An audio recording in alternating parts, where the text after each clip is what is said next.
दोस्तों, मेरा नाम सत्यम है। मैं 19 साल का हूँ। मेरी बुआ का नाम रेखा है। उनका फिगर 343238 का है। बुआ फूफा जी के साथ दिल्ली में रहती है, जबकि मेरा गांव फैजाबाद जिले में है। आज मैं अपनी देसी बुआ की कहानी बताने जा रहा हूँ। पिछले साल लॉकडाउन से पहले मैं गांव गया था, तभी लॉकडाउन लग गया था। उन दिनों मेरी बुआ भी गांव में ही थी। यह उस दिन की बात है जब मेरी बुआ गांव आई थी। मैंने ही उन्हें सबसे पहले देखा था। उनके घर में आते ही मैंने उन्हें नमस्ते किया। बुआ ने मुझे अपने सीने से लगा लिया और मेरी आंखों में देखती हुई मुस्कुरा दी। मैं झेप गया और बुआ का सामान लेकर अंदर वाले कमरे में रखने लगा। बुआ सबसे बातचीत करने लगी। उसके बाद लॉकडाउन लग गया तो सब कुछ बदल गया। यूं ही दिन बीतते गए। एक दिन घर पर कुछ कार्यक्रम था। गांव का माहौल था तो लॉकडाउन में भी किसी तरह से आसपास के गांवों से सब रिश्तेदार आ गए थे। मेरी बुआ की बहुत जमती थी। हम दोनों खूब मस्ती करने लगे थे। उस रात सोने के लिए घर में जगह कम पड़ गई थी। मैं, बुआ, मेरी चाची की बेटी हम सब एक ही कमरे में सो गए। बुआ और चचेरी बहन बगल में एक खाट पर सो गई थी। मैं पलंग पर लेटा था। सुबह हुई। बुआ ने गद्दे पर देखा और बोली, ये क्या है, किस चीज का दाग है? मैं कुछ नहीं बोला, लेकिन बुआ शायद समझ गई थी। अब हम लोग टीवी देख रहे थे। बुआ लेटी थी, उनके पैर बेड के नीचे लटक रहे थे। मेरी बुआ उल्टी लेटी थी। मैंने बुआ की कमर पर सर रख दिया। वे कुछ नहीं बोली। इतना हम दोनों के बीच चलता था। मेरी बुआ हंसकर बोली, देखते रहना, कहीं गैस न निकल जाए। मैं एक बार तो उठ गया और उनके पिछवाड़े पर हल्के से एक थप्पड़ मारा। मेरी बुआ उन्हें बोली और हंसने लगी। शाम को मैं और बुआ एक साथ बेड पर लेटे थे। मैं सोने का नाटक कर रहा था। बुआ टीवी देख रही थी। मैं करवट लेकर बुआ से सट गया। वे कुछ नहीं बोली। मैं सो गया। कुछ देर बाद मैं उठा तो बुआ जाग चुकी थी। मैंने कमरा बंद किया। दूसरे दिन फूफा जी आ गए थे। रात को फूफा जी भी कमरे में थे। मैं, बुआ और चचेरी बहन खाट पर लेटी थी। फूफा जी पलंग पर थे। रात के 1 बजे का समय हुआ था। मैं जग रहा था। बुआ खाट से उठी और फूफा जी के पास आ गई। कुछ देर बाद दोनों में आहट चलने लगी। बुआ के मुंह से धीरे धीरे आ ओह ओह ओह निकल रहा था। मुझे सब सुनाई दे रहा था।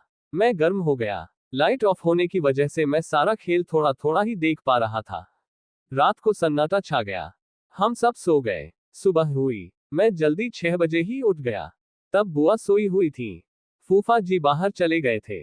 मैंने बुआ को ऊपर से सूंघा तो मस्त महक आ रही थी। बुआ ने लेगी पहनी थी। मैं बस हाथ फेर कर बाहर आ गया। दोपहर में फूफा जी वापस चले गए थे। मैं, बुआ और चचेरी बहन लूडो खेल रहे थे। रात हुई तो बुआ बोली, सत्यम तुम पलंग बाहर कर दो और खाट पर ही आ जाओ। सब मिलकर लूडो खेलते हैं।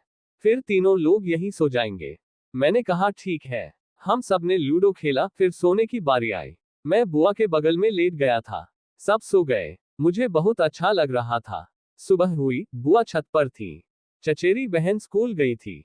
मैं दूसरे रूम में गया जिसमें बुआ का बैग रखा था। मैंने उनका बैग खोला और पैंटी निकालकर सूंघने लगा। आह, क्या मस्त महक आ रही थी। बुआ नहाने जा रही थी।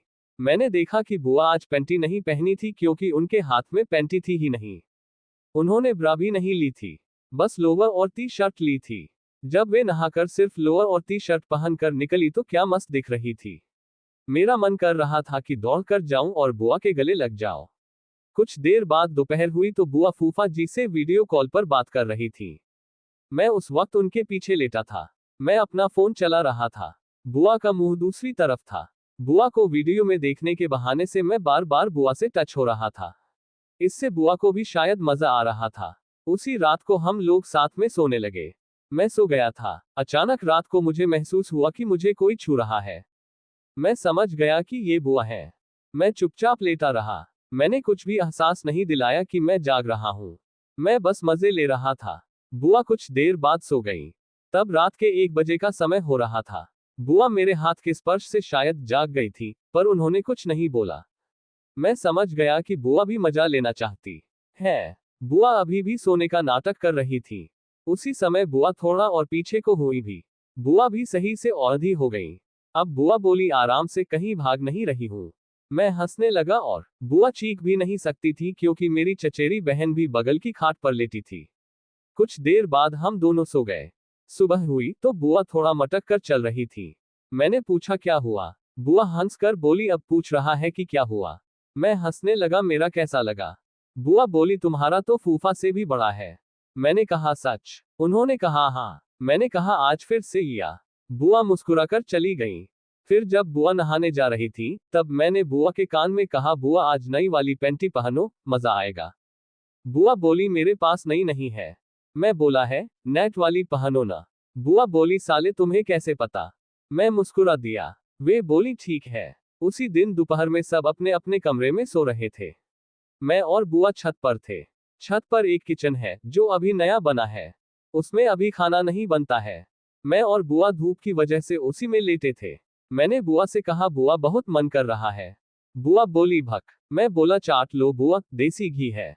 वे बोली हट साले, चल अब मेरा मुंह पहुंच। मैंने बुआ की टी शर्ट से ही उनका मुंह पहुंच दिया। आप बताएं कि ये देसी बुआ कहानी आपको कैसी लगी? और हाँ, आप लोग मुझे भर भर कर कमेंट्स करो, मुझे इंतजार रहता है। मुझे यकीन है कि आप लोग मुझे सब्सक्राइब जरूर करोगे। Dot dot dot dot dot dot dot dot dot. धन्यवाद।